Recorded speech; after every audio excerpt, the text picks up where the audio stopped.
Door-to-door cycle of the sale. All right, guys. Prior to this, you should have watched DirecTV Product Knowledge, so you guys have a little understanding of the product going into the cycle of sale. Just because it'll make more sense if you understand the product that we're selling. So if you haven't watched that, please go back and watch it. In the cycle of sale, we're going to go over the sales process itself. I don't know how many of you guys have sales experience. If you do, you should be pretty familiar with some sort of sales process, sales cycle. A lot of different companies label them different things. Maybe not the same way we do, but all the information is pretty basically the same. We do want you, though, however, if you do have sales experience, to kind of put that on a back burner right now and pay attention directly to what we're talking about here today.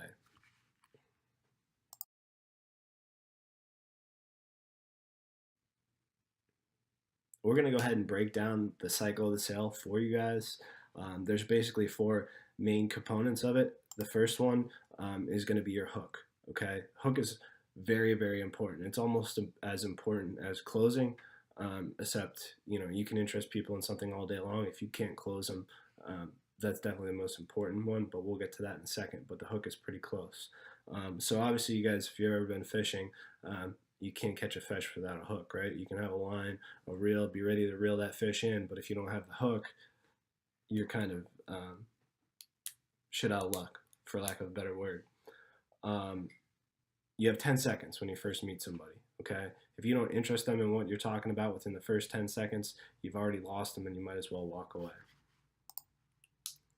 Prodding questions, okay? This is where a lot of sales reps go wrong. They skip over this.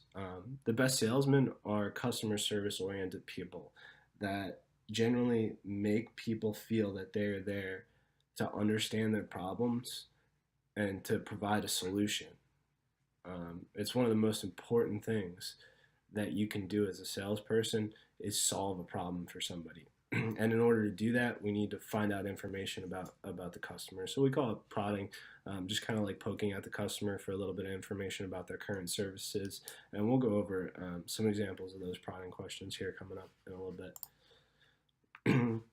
A pitch is going to be based on the information that you've gained within your prod. You're going to make a decision whether you're going to pitch the customer or not. Sometimes you walk away at that point if the customer is not qualified. But your pitch is going to be based on everything that you found out, and it's going to be what you're going to do for the customer, okay? And the product that you're going to deliver them and how it's going to benefit their lives. And obviously, like we said, your close, very important. ABC, always be closing, okay? And we'll go over different types of closes here in a little bit.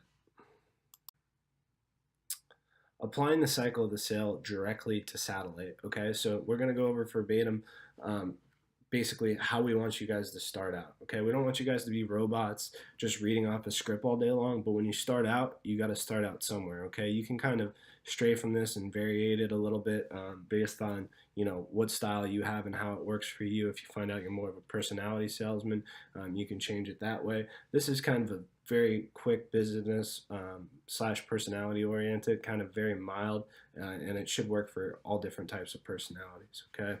So we're going to go back through them and give the hook, okay? So we're going to start with the hook.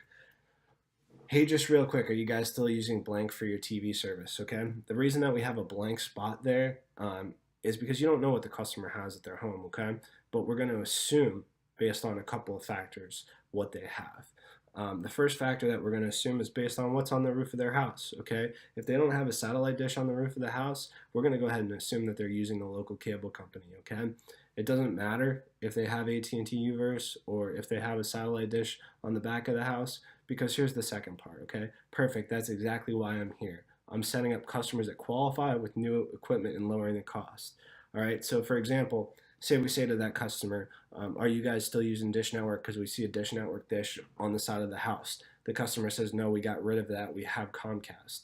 Perfect. That's exactly why I'm here. See how it doesn't matter what they say there. We just continue through with it like nothing ever happened, okay? Which is a huge factor of it. we just really quick address it, and then there's our hook. Perfect. That's exactly why I'm here. I'm setting up customers to qualify with new equipment and lowering the cost. Who doesn't want the latest equipment at a cheaper cost? Okay, and at this point, they don't really know who you guys are working with. Okay, you got your polos and just your ID badges. Okay, there's a reason that we don't issue you guys company shirts. Okay, we want a little bit of stigma behind what we're doing that almost interests people, like, who is this guy, what's he doing, you know what I mean? So we kind of want them to ask us that information. Okay, the next one is going to be prodding. Okay, so now we've got that time where now we've got that customer interested, we're going to hop right into it. Okay, how long have you had it for? Okay, do you use a bundle? How many TVs do you have service on? Can you record? How much are you paying? Okay, that last one, how much you're paying, as you guys get better, we're not going to really ask the customer how much they're paying. We're going to tell them. Okay, you should do some of your own research in your own market to understand your local cable companies and Dish Network, so that you understand the prices that are provided to them. Okay, we're not going to break that stuff down for you. You guys need to do the legwork, because you guys are in so many different markets that it would be a 3-hour presentation on all the different providers. Okay, call them up, figure out, just say, hey, I'm looking at getting service at my house. Can you give me some prices? Okay, not a big deal. Takes a half hour. Write them down, throw it in the back of your binder, so then you start figuring out the prices. And just as you guys get out on the doors, you'll start to realize, what customers are paying and what the ranges are that they're paying. Okay, how long you had it? The reason that we asked that first, there's a couple reasons. The main reason is, if somebody just got installed with the service yesterday, you think they're going to be interested in changing services, okay? And we might not even be able to change them, okay? A customer needs to be away from DirecTV for 1 year in order to come back to DirecTV with new promotions, okay? So if they just left DirecTV and got Comcast installed a week ago, there's nothing we can do, even if they hate the shit out of it, okay? It just is what it is at that point. The other reason is, some providers do contracts, like Dish Network does a 2-year contract. Some cable companies do a year contract, okay? So they may have some sort of, current agreement with their provider. Not that you can't get them to break that, but you need to understand that going into it, that you're going to have to address that, okay? Because the last thing you want to do is have a customer get nailed with a huge cancellation fee, all right? We do this to make people happy and not just make money, okay? Do you use a bundle? That's very important, because that's how we're going to address our pitch, which is coming up, okay? We need to know what services they have already and what services they need. So it's not only do you use a bundle, okay? If they just have TV only, we're going to ask them, you guys don't use internet? Well, we had to get rid of it because it was too expensive, okay? Or vice versa. Maybe they have internet only, and they had TV before, but they had to get rid of the TV because it was too expensive. So maybe now, if we can offer them something where they get both services back, what have we built there? We built value, okay? So we're figuring these things out as we go along, all right? All right, how many TVs do you have service on, okay? And when I say service on, all right, you have customers that tell you they got 8 TVs, but they only got service on 2 of them, okay? That's a huge difference in the price that you're going to quote them, right? So, and then it's also, okay, well, you got service on 2 of them, but how many would you like service on? Do you have other TVs that you wanted to get service on that you didn't because it was too expensive, or yada, yada, yada? You know what I'm doing here is I'm figuring out points that I'm going to build value in my pitch, okay? Can you record? Most cable companies only allow them to record on 1 TV, and which is super annoying if you want to go in the bedroom at night and watch a show that you were recording, or you're in the middle of watching a show and you're getting tired and you want to go lay down and watch it in the bedroom, okay? You can do that kind of stuff with DirecTV. And then obviously how much you're paying, because 90% of these deals, unfortunately, are going to be made on price. Value is going to solidify the deal, but a lot of times, let's face it, we're selling a utility. This isn't a $90,000 car here. This sales cycle itself is going to take a half hour to an hour to sell a customer, okay? It's not going to be an all-day process and a huge decision for the customer to make. So in the end, they're going to make the decision based on value and price, okay? And some people are going to be like, oh, you never want to sell on price, you never want to sell on price, which is very true. That's why price is the last thing. But as you guys will come to see, price is what's going to close a lot of these deals. All right, now we got the pitch, okay? So now we're going to apply what we've learned from those prodding questions, okay? And how it's going to benefit them, okay? Here's an example. All right, say we take a customer that has Dish Network, It's had it 2 years, so we know they're out of contract. No internet or phone, 4 TVs, recording and paying 120 a month. Okay, we don't know what package they're on right here, but that's something that we should know. But based on the research that you guys are going to do, if you know anything about Dish Network, on 4 TVs, with recording, they're gonna be on the top 120. Um, but like I said, you guys need to do that research on your own. So we're gonna assume that they're on the top 120 here, and we're gonna go ahead and put them on the select package. Okay. These prices may change from the time that you guys are viewing this video, and the offers may have changed. So don't necessarily quote me on the prices that I'm going to give you right now when I give you an example, but we're going to give an example, okay? So here's what we're going to do. We're going to go right back through all these things, okay? And this is where we're going to lay it down and be very clear with them that they're making a transition from Dish Network to DirecTV. Keep in mind, you have a blank shirt on. You do have an ID badge, but we haven't really talked a lot about DirecTV yet. In our pitch is where we want to talk about that stuff, okay? So it's going to be, all right, perfect. So we're going to go ahead and set you up with DirecTV and AT&T, okay? Obviously, we don't need to worry about internet or phone because they don't have internet or phone. We're going to give you the same 4 TVs you have right now with recording capability on all 4 TVs. You can record up to 5 shows at once, okay? And the best part is we're going to go ahead and lower that bill down to $80 a month. We're going to go ahead and save you $40 a month. All right? Not very hard, guys, okay?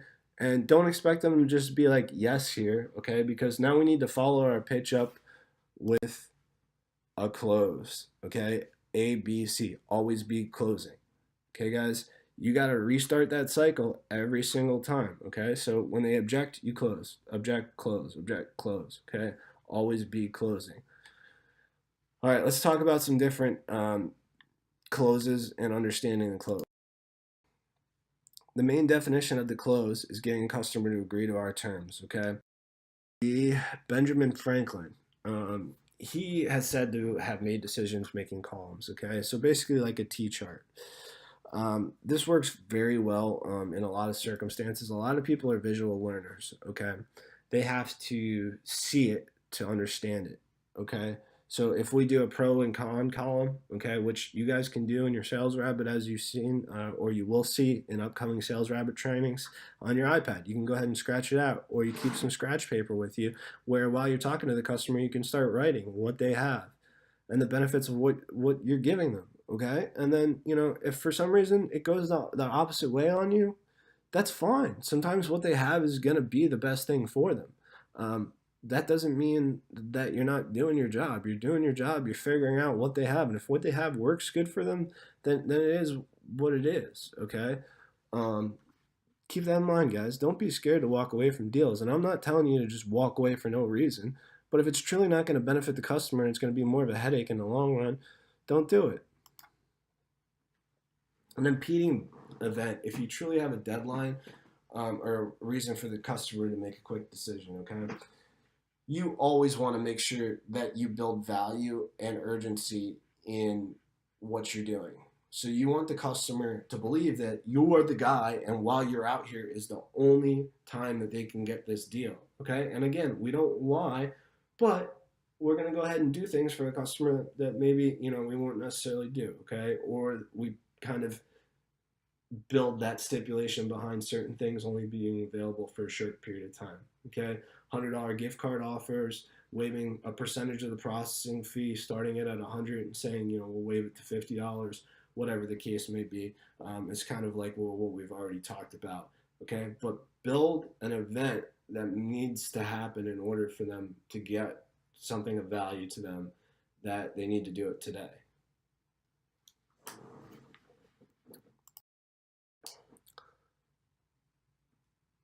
Soliciting objections, okay? If you've gone through the discovery phase of the sales cycle, discovery phase is kind of just like prodding questions again. You know, it's just a different terminology for it. Is there any reason why you wouldn't want to proceed with this installation? Okay. This will kind of get to the objections. I mean, the whole point of closing is to get through the objections. Once the objections are gone, they have no reason not to sign up. Okay, it allows the customer to raise a final objection if they have one. Okay, and if they have nothing, here it is. Sign on the line. Okay, you lose 100% of the sales you guys do not ask for. You need to ask for the customer's business. Okay. Level with me is kind of the same thing. Okay, but this one is more of like, what have I done? Okay, as you approach the end of the sales cycle, this is going to be more last ditch kind of effort. Like, hey, just so I know, have I failed to show you the value that you will receive from DirecTV, or is it something that I've said? Okay, and then be quiet. The key to closing is always being quiet. This may be one of my favorite ones. Okay, I always say 6 no's. So once I get to that 6 no, most of the time I want to be in the customer's house, sitting on their couch if I can. Okay, and then I'm gonna get up and start walking away, and then I'm gonna turn around and say, hey, just real quick before I leave. Okay, have I failed to show you the value that you're gonna receive from DirecTV, or is it something that I said or I did?